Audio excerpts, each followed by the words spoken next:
अस्सलाम वालेकुम नाजरीन, कम्बो वर्ल्ड टीवी के एक नए प्रोग्राम के साथ आसिम कम्बो हाज़िर खिदमत।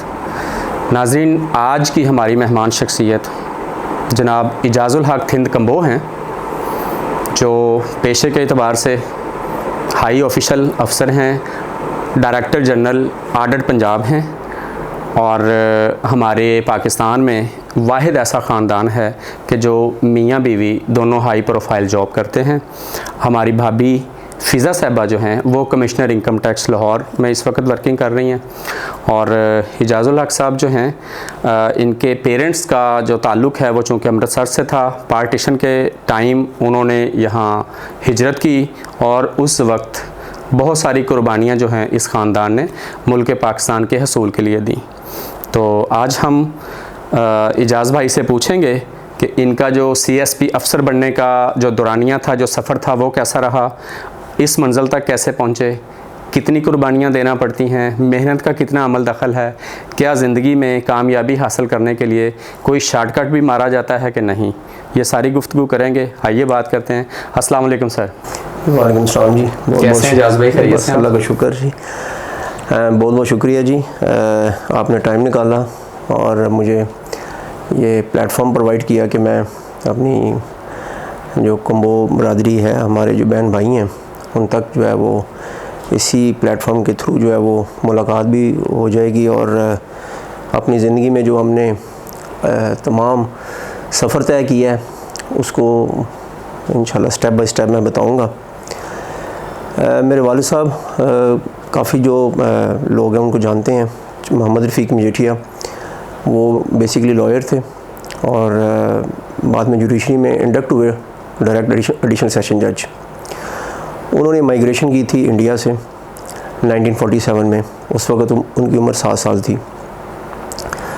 मेरे वालिद साहब जब 1947 में माइग्रेशन कर रहे थे तो उनके तमाम रिश्तेदार इंक्लूडिंग मेरे दादा दादी वो पाकिस्तान की प्लानिंग करके और वो आ रहे थे और उसी दिन ही फिर जैसे तमाम पाकिस्तानियों के साथ और मुसलमानों के साथ इंडिया में हादसा हुए, उनके ऊपर सिख्स ने अटैक कर दिया और हमारे ख़ानदान के 18 लोग जो थे वो शहीद हो गए।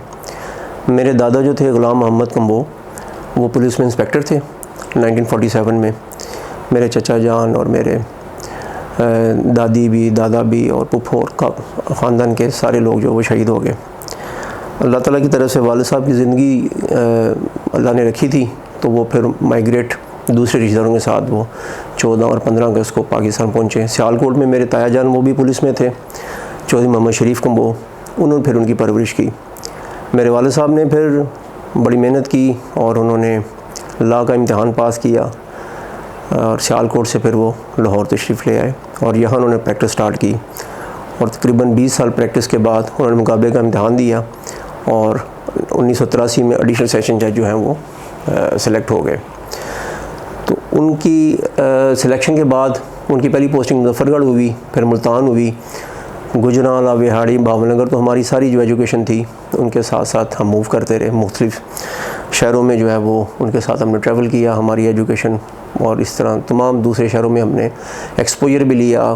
साउथ पंजाब का भी सारा जो हमें बैकग्राउंड थी और वहाँ का जो कल्चर था वो हमने देखा और तमाम एजुकेशन की जो मराहिल थे मेरे बहन भाइयों के, वो इस तरीके से तय हुए। अनफॉर्चुनेटली 1991 में वालिद साहब जो थे वो 52 साल की उम्र में एक मामूली सी अदालत के बाद जो अल्लाह को प्यारे हो गए और उस वक़्त मैं ग्रेजुएशन में था। तो उस वक़्त जो है वो वालिदैन का साया जब एकदम आपके सर से उठ जाए तो इंसान को बड़ी परेशानी होती है। तो उस वक़्त मेरी उम्र तकरीबन 18 साल थी, तो लेकिन वालिद साहब की एक छोड़ी हुई लेगेसी हमारे साथ थी। तो उसको फिर हमने ये देखा कि इंसान में जद्दोजहद हो और अपने वालिद की ज़िंदगी को हमने देखा था कि उन्होंने बड़ी मेहनत से, उनके भी वालिदैन नहीं थे तो उन्होंने मेहनत की थी और अल्लाह ताला ने उनको बड़ा मुकाम दिया था। और मेरे अंदर ये जज्बा था क्योंकि मेरे वालिद साहब बताते थे कि मैं जहाँ जहाँ भी पोस्टेड रहा हूँ वहाँ मैंने अपनी बरादरी को और सबको बड़ा उनका ख्याल किया, उनको लुक आफ्टर किया, क्योंकि बरादरी जो थी स्कैटर्ड थी, किसी एक प्लेटफॉर्म पे इकट्ठे नहीं होते थे, तो उनको जहाँ भी मिलते थे उनका बड़ा ख्याल करते थे। तो मेरे अंदर भी ये जज्बा था कि हम भी इंशाल्लाह जब कोई अल्लाह ताला हमें मौका देगा तो हम ज़रूर इंशाल्लाह जो है वो अपनी बरादरी को सपोर्ट भी करेंगे, उनका ख्याल भी करेंगे। इजाज़ साहब, आप ये बताइएगा लाहौर के किस एरिए से आपका ताल्लुक़ रहा? शुरू में जब लोग आपके बड़े वालिद साहब पार्टीशन के बाद लाहौर आए तो किस एरिया में रहते थे और आपकी इब्तदाई तालीम जो है वो किस इलाके में हुई? सियालकोट से फिर मेरे फादर जो थे पहले चाह मीरा शिफ्ट हुए, और चाह मीरा से फिर जब वो अभी जज बनने से पहले उन्होंने इचरे में हमने अपना घर बना लिया। समनाबाद और इचरे के दरमियान एक जगह थी पीर गाजी रोड, वहाँ हम शिफ्ट हो गए। तो इब्तदाई तालीम जो थी वो मैंने ग्रेजुएशन के बाद जो थे, जब मैंने जैसे बताया कि फादर की डेथ हो गई तो मुझे फिर यही था कि मैं उनके फुट स्टेप्स जो हैं वो उनको फॉलो करते हुए मैं लॉ करूँ। तो मैंने पंजाब यूनिवर्सिटी में लॉ किया, और अल्लाह का शुक्र है कोई वालिद साहब की वजह से ही कोई इसमें ब्लड में कोई था, लॉ से बड़ा प्यार था, तो मैंने टॉप किया पंजाब यूनिवर्सिटी में, गोल्ड मेडलिस्ट था। और लॉ करने के बाद फिर मेरे पास दो ऑप्शन थी कि मैं प्रैक्टिस करूं या मैं CSS करूं। तो मैंने कहा चले, मैं वालिद साहब ने भी मुकाबले का इम्तिहान दिया तो मैं CSS करता हूँ, उससे भी मैंने लॉ को ऑप्ट किया, और अल्लाह का शुक्र है मैं 1998 में CSS मैंने कर लिया, और Pakistan order and account service में मैं एलोकेट हुआ। फिर उसके बाद मैंने जब ज्वाइन कर लिया, सर्विस की 2 साल की ट्रेनिंग की, मेरी मिलिट्री अकाउंट्स में पोस्टिंग हुई, फिर पाकिस्तान रेलवेज़ में पोस्टिंग हुई। फिर गवर्नमेंट ने मुझे स्कॉलरशिप दिया जिसमें वर्ल्ड बैंक तमाम फंडिंग कर रहा था, और मैं लंदन की एक यूनिवर्सिटी में, किंग्स कॉलेज लंदन में मेरा एडमिशन हो गया। वहाँ यूनिवर्सिटी में मैंने मास्टर्स किया कमर्शियल कॉर्पोरेट लॉ में, और वहाँ से मैं जब 2006 में वापस आया तो गवर्नमेंट ने फिर मुझे सेलेक्ट करके इटली भेज दिया। वहाँ पाकिस्तान एम्बेसी में मैं तकरीबन 3.5 साल रहा, और 2011 में मैं वापस आया, और 2011 में आके फिर पंजाब गवर्नमेंट में मैं आ गया। यहाँ मैं 5 साल रहा, एडिशनल सेक्रेटरी हेल्थ भी रहा, और मुख्तलिफ पोजीशंस में मैंने काम किया। फिर मैं अपनी तरक्की के कोर्सेज़ किए, और उसके बाद अल्लाह का शुक्र है 2017 में मैं ग्रेड 20 में प्रमोट हो गया। तो मैं कंट्रोलर डिफेंस ऑडिट लाहौर में मेरी पोस्टिंग होगी, जिसमें पाकिस्तान मिलिट्री, पाकिस्तान एयरफोर्स और पाकिस्तान नेवी का पूरे पाकिस्तान का मैं इंटरनल ऑडिटर था। और उसमें अल्लाह का शुक्र है मुझे तमाम जगहों पे पाकिस्तान मिलिट्री की टॉप लीडरशिप जो थी उनके साथ इंटरेक्शन का मौका मिला, और बहुत कुछ सीखने का मौका मिला। जितने GOC से, कोर कमांडर से, नेवी की और एयरफोर्स की टॉप ब्रास थी, इनके साथ इंटरेक्शन रही, और मिलकर हमने बड़ा अच्छा काम किया। मुझे मालूम हुआ कि आपने बड़ों की जो जन्मभूमि है इंडिया का सफ़र किया, और वहाँ जाके आपने इलाका, अपना घर देखा। उस सफ़र के बारे में कुछ बताएं, कुछ यादें ताज़ा करें। जी बिल्कुल, वो बड़ा ज़बरदस्त सफ़र था जी। मैं 2012 में, मेरा ब्रदर इन लॉ है वो फॉरेन सर्विस में है, आजकल एम्बेसडर है ताजिकिस्तान में, दुशांबे में। उनकी पोस्टिंग इंडिया थी, तो उन्होंने कहा कि आप इंडिया आएँ। तो मैंने कहा बिल्कुल इंडिया मैं आना चाहता हूँ, लेकिन इंडिया में एक शर्त पे आऊँगा कि अगर मुझे मजीठा का वीज़ा लगवा के दें, क्योंकि इंडिया आपको पता है जैसे पाकिस्तान के रिलेशंस हैं वो उसमें कमी बेशी चलती रहती है। तो उन्होंने कहा कि मैं पूरी कोशिश करूँगा। खैर वो वहाँ पोस्टेड थे, तो उस वजह से उन्होंने कोशिश कर वीज़ा मजीठा के ले लिया। तो हमने 2012 में, मैं फैमिली के साथ ही था, अब जो ही वहाँ बॉर्डर क्रॉस करके वहाँ पहुँचे अमृतसर में, और मैं सीधा वहीं से बॉर्डर क्रॉस करके मजीठा गाँव गया। तकरीबन आधे घंटे का सफ़र है। वहाँ बड़ी मिलीजुली कैफियत थी, बड़ी अच्छी जो है वो फीलिंग्स हुई, थोड़ा सा अफसोस भी था। लेकिन जहाँ मेरे फोरफादर सारे जो थे, दादा दादी और तमाम रिश्तेदार जो शहीद हुए थे, उस जगह पे भी गया, उन लोगों से भी मिला।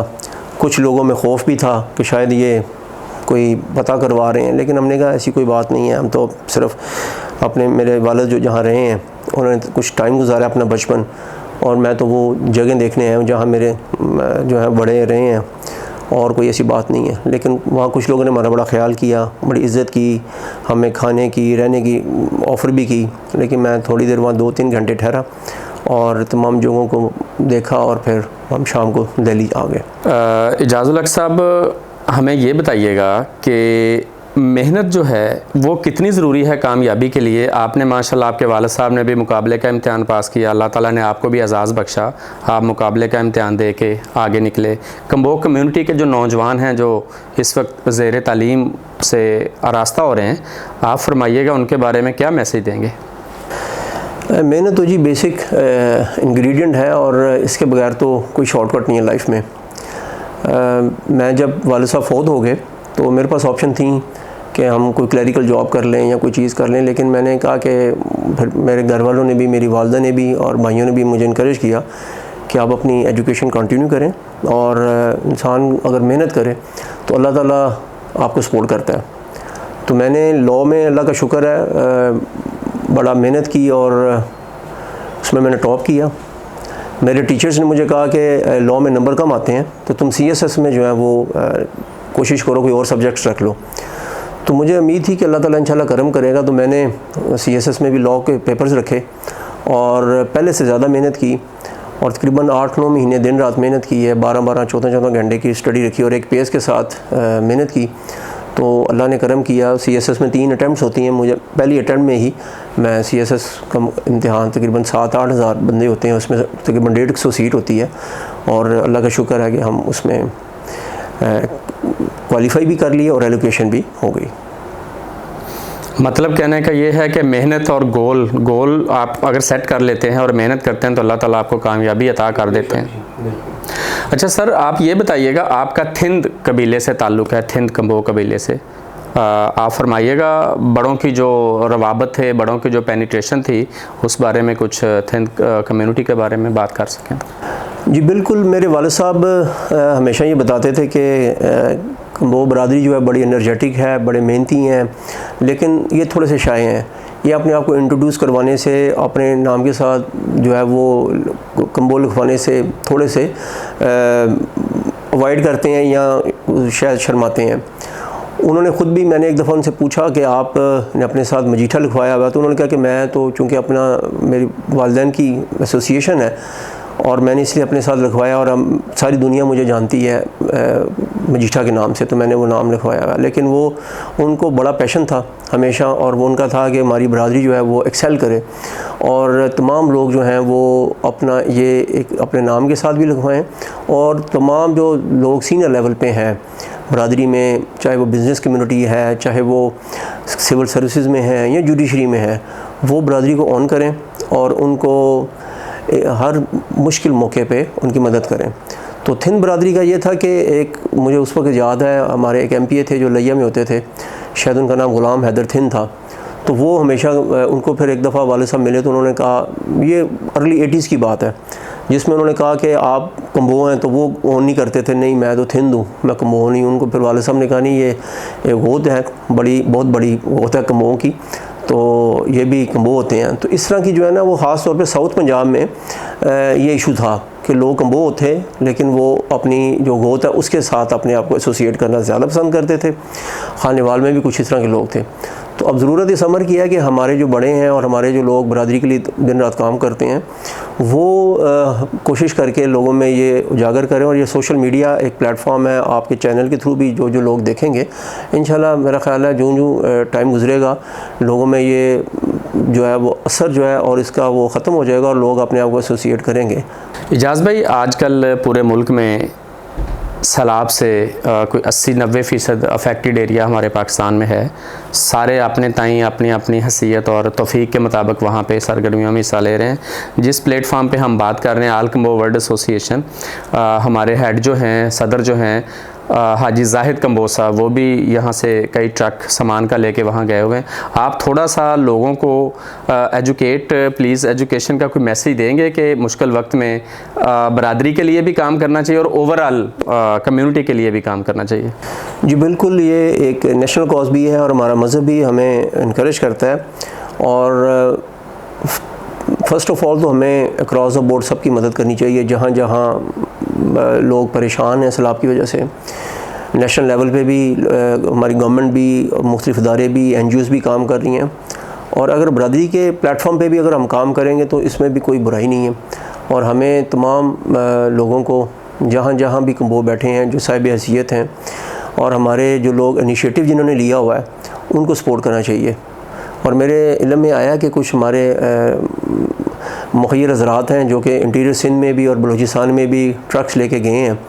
तो मेरा ख़्याल है कि ये कम्बो चैनल के जो रेफरेंस है इसी मीडिया से ही ये प्रोपोगेट करना चाहिए और लोगों को उनके अकाउंट्स शेयर करें, ताकि जिन जिन लोगों ने अभी इसमें कार खैर में हिस्सा नहीं लिया वो उनको आसानी से पहुंचाएं। चलें, एक ट्रस्ट लेवल का भी लेवल होता है, वो भी लोगों का मसला हल हो जाएगा, क्योंकि बरादरी के लोग एक दूसरे को जानते हैं, तो वो उसमें उनके अकाउंट में पैसे जमा करवाएं या वैसे दूसरा सामान वो पहुंचाना चाहते हैं, और जितनी जल्दी हो सकता करना चाहिए, क्योंकि ये सबको पता है कि लोगों के पास खाने की चीज़ें नहीं है, पीने का साफ़ पानी नहीं है, कपड़े नहीं हैं और टेंट्स नहीं हैं।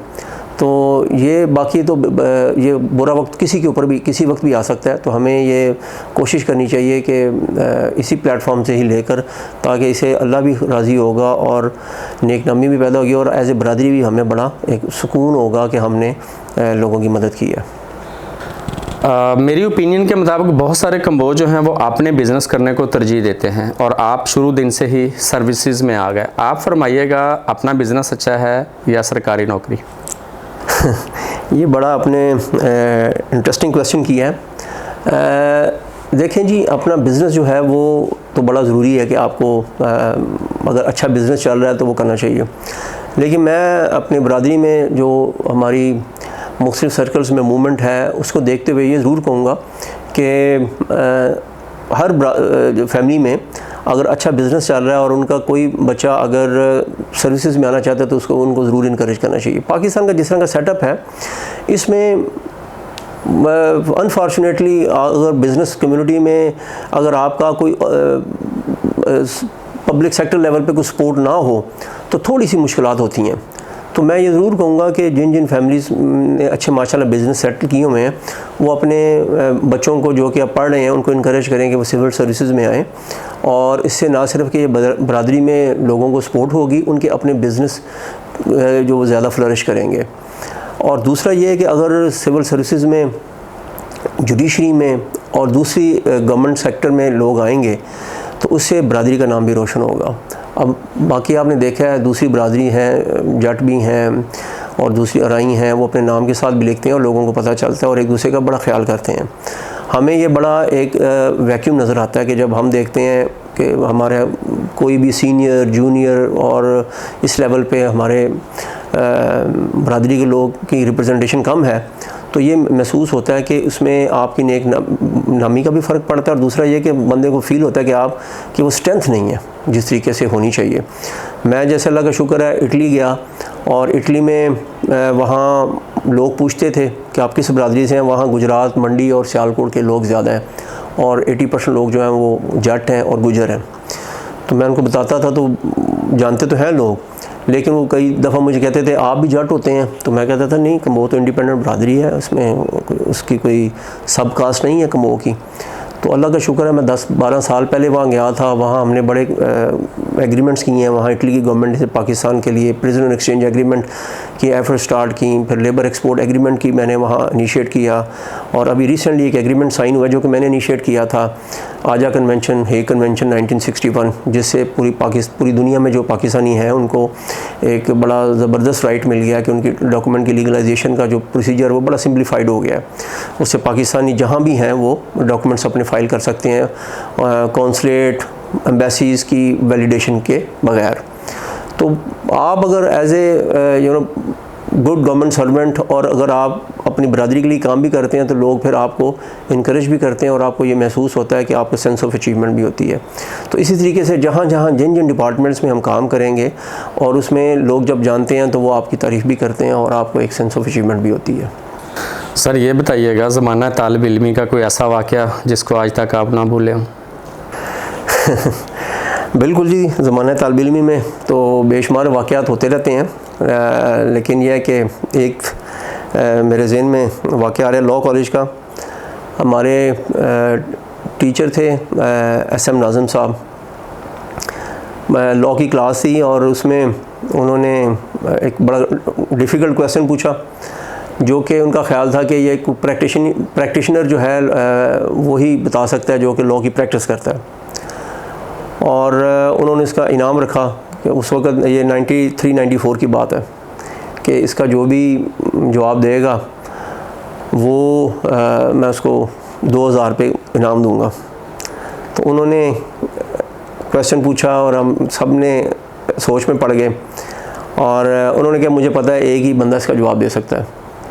तो मुझे जवाब आता था बट मैं इतना कॉन्फिडेंट नहीं था, तो उन्होंने फिर मेरा नाम लिया और मैंने जवाब दिया ज़रा थोड़ी सी रिलेक्टेंस के साथ, और उन्होंने मुझे नाम भी दिया और उन्होंने कहा तुम्हारा जवाब बिल्कुल ठीक है। और फिर उन्होंने बुक मुझसे ली और उन्होंने तमाम क्लास को बताया कि जिस तरह ये पढ़ के मैं हाईलाइटेड से तमाम चीज़ें लेक्चर से पहले ही पढ़ के आता था।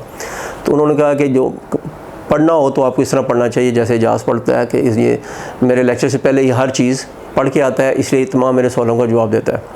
तो ये एक बड़ा इंकरेजमेंट थी। टीचर्स जो हैं वो अगर आपको क्लास में इंकरेज करें और आपका उससे इंटरेस्ट डेवलप होता है, तो वालिद साहब का भी चूँकि प्रोफेशन ये था तो मैं चाहता था कि मैं अपना लॉ में एक इंटरेस्ट डेवलप करूँ। तो इसी वजह से मुझे जब वो वर्ल्ड बैंक का स्कॉलरशिप मिला तो मुझे ऑप्शन थी कि मैं चार्टर्ड अकाउंटेंसी में कुछ करूँ या कोई और डिग्री करूँ। तो मैंने कहा नहीं, मैं लॉ में ही स्पेशलाइजेशन करूँगा। तो इसलिए मैंने फिर किंग्स कॉलेज लंदन में, जैसे मैंने पहले बताया, मैंने वहाँ मास्टर्स किया। आप बताइएगा अदब से लगाओ किस कदर है और क्या पढ़ते हैं अदब में? अदब से जी बहुत ज़्यादा लगाव तो नहीं है, लेकिन CSS में मैंने पंजाबी रखी थी तो मुझे पंजाबी अदब से बड़ा लगाव हो गया CSS के दौरान ही। तो पंजाब में जो सूफ़ी शायरी है और पंजाबी शायरी है, ये आप CSS की है तकरीबन 25 साल हो गए हैं, 24-25 साल। तो मुझे अभी तक याद है अहमद राही साहब की शायरी, शरीफ कुंजाई साहब की, बाबा बुल्ले शाह की, बाबा फरीद की, तो वो मुझे अभी भी कई दफ़ा रहती, तो वो मेरा बड़ा उसमें इंटरेस्ट डेवलप हुआ है जी जब मैंने CSS किया। कभी फ़िल्म और ड्रामे से शगफ रहा? जी, ड्रामे और जो है फिल्में तो शौक़ से देखते हैं, पाकिस्तान की भी देखते हैं, इंग्लिश भी देखते हैं। आपने बहुत सारे ममालिक यकीनन देखे सर्विसेज के दौरान और स्टडी के दौरान। थोड़ा सा कंपैरिजन करना चाहूँगा पाकिस्तानी नेशन का बाहर की नेशन से। हमारी दोनों कौमों में क्या फ़र्क आप फील करते हैं? बड़ा अच्छा आपने क्वेश्चन किया जी। मैं काफ़ी देर बाहर रहा हूँ। 2005 में मैं पहले पढ़ने गया और 2006 में वापस आया। फिर जब मैंने जैसे पहले बताया कि 2007 में मेरी पोस्टिंग हुई इटली में, तो मैं फैमिली के साथ वहाँ शिफ्ट हो गया। फिर मैं 2012 में जब वापस आया तो फिर मेरी वाइफ जो कि इनकम टैक्स में है, इनकी पोस्टिंग लंदन हो गई और लंदन हाई कमीशन में ये 2 साल रही है। तो ये 6-8 सालों में हमें बड़ा इंटरेक्शन, सारे यूरोप में भी हम घूमे फिरे भी, स्टे भी किया। पाकिस्तान और उनके कल्चर में और उनकी जो वे ऑफ लाइफ में बहुत फ़र्क है। हम यही हर वक्त स्टडी करते रहते थे कि वो कौमें आगे क्यों निकल गई हैं और हम क्यों पीछे हैं। तो मुझे सिर्फ एक बात समझ आई है कि ये उनकी जो हैबिट्स हैं और उनका जो कल्चर है, उस वजह से वो कौमें आगे निकल गई हैं। और वो कल्चर और वे ऑफ लाइफ ये था कि कोई शॉर्टकट नहीं, तमाम लोग मेहनत करते हैं, तमाम लोग जो हैं वो बिलीव करते हैं कि उन्होंने एक set procedures, rules and regulations को फॉलो करना है, अपना टैक्स देना है। टैक्स की चोरी वहाँ भी होती है, लेकिन मेजॉरिटी जो लोग हैं, मैं आपको एक छोटी सी बात बताता हूँ कि जैसे आज पाकिस्तान में लोग टैक्स नहीं देते। पाकिस्तान की 22 करोड़ की आबादी में तकरीबन 1 मिलियन के करीब आपका टैक्स पेयर है, और जो कि 7-8%, कभी 9% ऑफ GDP जो है वो उसका हम टैक्स इकट्ठा करते हैं। कन्वर्सली वहाँ 45%, 47% रेशो है। और उसकी वजह ये है कि वो लोग बिलीव करते हैं, उनको ट्रस्ट है कि हम टैक्स देंगे तो हमारा जो है ज़िंदगी का जो मयार है वो बेहतर होगा। इसलिए वहाँ जो लोग कॉफ़ी पीते हैं 2 यूरो की, वो भी अपने कार्ड से पेमेंट करते हैं। उनको पता है कि ये हमें कोई टेंशन नहीं होगी। अगर वो 1000 यूरो की शॉपिंग करते हैं, 5000 यूरो की, वो भी अपने कार्ड से करते हैं। कैश पेमेंट का वहाँ कोई कल्चर नहीं है। लोग अपने टैक्सेस देते हैं, अपनी ज़िंदगी एंजॉय करते हैं। वहाँ सेविंग्स का बहुत ज़्यादा कॉन्सेप्ट नहीं है। वो ये बिलीव करते हैं कि हमने अपने लिए जीना है, हमारे बच्चे जैसे हमने मेहनत की है, हमारे बच्चे भी खुद मेहनत करें। हमारे मुल्क में ये कल्चर है कि एक बंदा जो है वो स्टार्ट करता है अपनी लाइफ में मेहनत करना और 20-22-24 साल में सेटल होता है, तो वो अपने लिए कुछ नहीं करता। वो अपने लिए बाद में सोचता है, वो कहता है कि मैं अपने बच्चों के लिए क्या छोड़ के जाऊंगा। ये चीज़ें कुछ हद तक ठीक हैं, लेकिन वो सारी उम्र स्ट्रगल करते करते इस दुनिया से चला जाता है और अपने बच्चों को एक प्रॉपर्टी बना के देता है। वहाँ मैंने देखा था कि वो 18 या 20 साल का जब बच्चा होता है उसको एजुकेशन के बाद वो कहते हैं कि अब तुमने खुद अपना काम करना है, अपना घर भी तुमने खुद बनाना है, अपना सारा लाइफस्टाइल तुमने खुद मेंटेन करना है। तो बच्चों में एक मेहनत की आदत शुरू से पड़ जाती है। यहाँ अनफॉर्चुनेटली जो वालिदैन अपने बच्चों को कोई खातिर खा प्रॉपर्टी नहीं छोड़ के जाते तो हमारे बच्चे उनकी उस तरीके से इज़्ज़त नहीं करते, और वो एक्सपेक्टेशन लेवल ये होता है कि बच्चों में फिर वो रिस्पेक्ट का आलम भी ख़त्म हो जाता है। कन्वर्सली वहाँ ये कोई कल्चर नहीं है। वहाँ हर बंदा मैंने देखा है अपने हाथ से काम करता है, लोग लाइन में लगते हैं, टैक्स देते हैं, अपनी ज़िंदगी को उन्होंने अपने मुताबिक बना के रखा है और जितनी चादर है उतने उन्होंने उसके अंदर ज़िंदगी बसर करते हैं। एजाज़ भाई माशाल्लाह आप मियाँ बीवी बहुत अच्छा मतलब आला तालीम याफ्ता हैं। आप फरमाइएगा शादी अरेंज मैरिज हुई या लव मैरिज? शादी जी अरेंज मैरिज थी। हम दोनों ने इकट्ठी ट्रेनिंग की और फिर ट्रेनिंग के 3 साल बाद जो है वो एक हमारे कॉमन फ्रेंड थे, उन्होंने मुझे भी कहा और फिर मैंने घर वालों से मशवरा किया, फिर हमने प्रपोज़ल भेजी। और मेरे फादर इन लॉ जो थे वो सिविल सर्वेंट थे, और फिर वो अल्लाह का आपको पता है शादी और ये तमाम मामला अल्लाह के हाथ में होते हैं, तो वो फिर तमाम मामला फिर तय हो गए। 2003 में शादी हमारी हुई। माशाल्लाह। आप फरमाइएगा आपकी औलाद में से कोई आपके नक्शे कदम पे चलते हुए गवर्नमेंट सर्विस में आने की ख्वाहिश रखता है या किसी को आप ट्रेन कर रहे हैं सर? अभी देखें जी, जो कल्चर चेंज हो रहा है तो लोग बच्चों की जो है आप उनके साथ इंडिपेंडेंट जो है ओपिनियन को कोशिश करते हैं कि उसके मुताबिक वो अपना काम करें। तो मेरी तो एक बेटी है और वो अभी क्लास 9 में है और O1 में पढ़ रही है। तो इंशाल्लाह ये बच्चे आपको पता है जब थोड़ा सा इंटरमीडिएट लेवल पे आते हैं तब वो डिसीजन मेकिंग करियर की वो बनाते हैं। तो मैंने तो ये सोचा कि उनको उसने अपनी माँ को भी देखा है, वो जॉब कर रही हैं, हमें भी देखा है और उसने सारी दुनिया हमारे साथ देखी है। तो वो बच्चे खुद ही इंस्पायर हो जाते हैं और उनको आजकल के दौर में जो भी चीज़ अच्छी लगती है वो उसको वो फॉलो अप करते हैं। तो अब ये है कि हमें बच्चों को अच्छी लाइन दिखानी चाहिए कि ये इसके प्रोज एंड कॉन्स हैं, लेकिन आप उन पर कोई चीज़ इम्पोज नहीं कर सकते ताकि वो अपनी मर्ज़ी से अच्छा डिसीजन करें। सर आखिर में कम्बो कम्युनिटी के लिए कोई पैगाम दें कि इकट्ठे हो के मिल के चलें, तरक्की करें और छा जाएँ जो राइट बनता है? जी बिल्कुल, मेरा मैसेज ये है जी कि मैंने तो अपनी लाइफ से भी यही सीखा है और अपने वालिद मरहूम जो हैं मोहम्मद रफ़ीक मजीठिया साहब, उन्होंने अपना बरादरी के लिए भी काम किया है। लेकिन बरादरी के लिए काम आप तभी कर सकते हैं अगर आप खुद किसी पोजीशन पे हैं। तो चाहे आप बिज़नेस करते हैं, चाहे आप गवर्नमेंट जॉब में हैं या प्राइवेट सेक्टर में हैं, आप इस मुल्क में तभी डिलीवर कर सकते हैं और लोगों के लिए सहारा बन सकते हैं, इनको सपोर्ट कर सकते हैं अगर आप किसी पोजीशन पे होंगे। तो कोशिश करके अपने आप को एक अच्छी पोजीशन पे लेके जाएं। अगर आप बिज़नेस कर रहे हैं तो फिर उसको बहुत ज़्यादा कोशिश करें एक्सपेंड करने की। हर बंदा कोशिश ज़रूर करता है, लेकिन वो तभी ये इसमें कामयाबी हो सकती है कि अगर आप एक दूसरे का सहारा बने और अपनी जितनी रिलेक्टेंस है इसको दूर करें और कोशिश करें कि अपने दोस्तों को, बरादरी के जो लोग जहाँ जहाँ हैं उनको मिलें और एक अच्छे तरीके के साथ अपना रिलेशन इस्टेब्लिश करें, और ताकि हम अपने लोगों की मदद करें। और इस्लाम में भी इसमें कोई बात नहीं है कि आप अपने कबाइल की और लोगों की मदद करें, उनका हिस्सा बनें और मेहनत करें।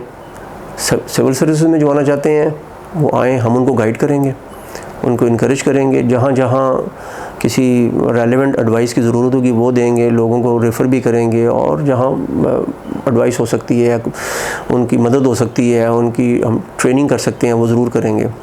जहाँ जहाँ और जो हमारे बिज़नेस कम्युनिटी है उनको हमारे लाइक कोई भी खिदमत कहीं किसी सरकारी दफ्तर में कोई हेल्प की ज़रूरत हो तो हम इंशाअल्लाह पूरी कोशिश करेंगे उनकी मदद करें। लेकिन आजकल के दौर में ये जो रिलेक्टेंस है, ये जो अपने आप को इसमें लोग कोशिश करते हैं कि हमें पता ना चले या इस तरह का, वो नहीं होना चाहिए। आपको लोगों को जहाँ भी पता चले कि आपका भाई है और वो किसी उसको मदद की ज़रूरत है तो वहाँ उनको कोशिश करके सपोर्ट करना चाहिए, इसमें कोई कबाहत नहीं है। और कोशिश ये करनी चाहिए तमाम बरादरी के लोगों को कि बच्चों को पढ़ाएँ और अच्छे से अच्छे इंस्टीट्यूशंस में दाखिला करवाएं, क्योंकि आपस में कंपटीशन तमाम लोगों का बड़ा सख्त है। और अगर आप बिलो B कैटेगरी के इंस्टीट्यूशन में बच्चे पढ़ेंगे तो फिर उसका एंड रिज़ल्ट जो है वो ये है कि वो इस दौड़ में पीछे रह जाएंगे। तो अपनी जितनी सेविंग्स हैं, जितनी अर्निंग्स हैं, बच्चों की एजुकेशन के ऊपर लगाएं। इससे बेस्ट इन्वेस्टमेंट कोई नहीं है। अगर आप उनको अच्छे अदारों में पढ़ाएंगे, अपने आप दूसरे जो ज़राए हैं वहाँ से अपनी सेविंग्स करें और उनको पढ़ाकर, चाहे वो बिज़नेस करें, चाहे वो प्राइवेट सेक्टर में काम करें या वो बाहर जाएं, सिविल सर्विस में आएँ, जुडिशरी में आएँ, लेकिन उनकी एजुकेशन के ऊपर कोई कॉम्प्रोमाइज़ ना करें। क्योंकि मैंने ये देखा है कि एंड रिज़ल्ट जो है वो एजुकेशन ही, तमाम अच्छी एजुकेशन जो है तमाम मसाइल का हल है। वो आपको अच्छा बिजनेसमैन बनाती है, वो आपका अच्छा सर्विसेज के अंदर आपको बहुत रोल प्ले करती है, और आपको अगर ये एक ऐसा एसेट है कि जिसका कोई नेमुल बदल नहीं है। सर बहुत शुक्रिया, आपने टाइम दिया। जी नाज़रीन, अभी आप मोहतरम इजाज़ुल हक थिंद कंबोज साहब की गुफ्तगू सुन रहे थे। हस्बे रिवायत उम्मीद करते हैं कि आपको प्रोग्राम पसंद आया होगा।